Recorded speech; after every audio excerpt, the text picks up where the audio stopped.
ICE or Border Patrol arrives here, we will say welcome. We will not let them in, but they have the right to come in if they choose to. A local congregation says it's putting faith before politics. Pilgrim-St. Luke's on the city's west side has become a sanctuary for undocumented immigrants. And there was a large-scale immigration bust last October that prompted the church to take action. News 4's Jen Shantz talked to congregation members today. Jen?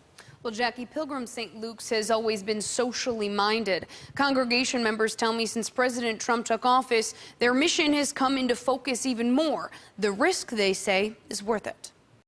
An October immigration bust in Buffalo that resulted in 25 arrests was a sign for Pastor Justo Gonzalez that he needed to do something. It frustrated me and angered me as a Latino. It frustrated and angered me as a man of faith. And it frustrated and angered me as an American. According to ICE, around 11,000 undocumented people with no criminal records have been detained since President Trump took office. That's twice as many as last year. The church board at Pilgrim-St. Luke's voted. Unanimously, they decided to join the 800 other houses of worship around the country and become a sanctuary.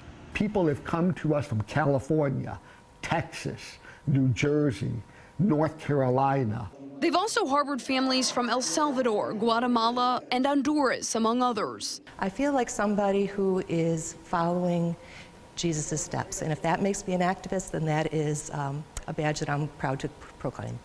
I do feel like an activist, and in the best way possible, just doing what needs to be done. The families sleep on cots in the basement and have access to the church's food pantry.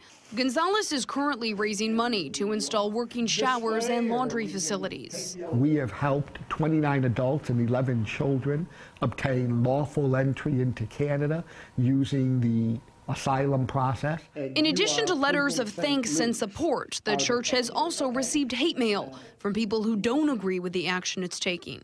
I would challenge them to just take a step back, reflect just on the humanistic part of it, and really think about whether or not their own real core values align with those policies.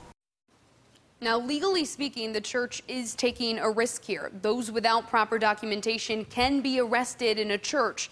However, generally speaking, ICE avoids entering sensitive places. Those include places of worship, schools, and hospitals. You can head to WIVB.com for much more on this story. Live in the studio tonight, Jen Shantz, News 4 at 6.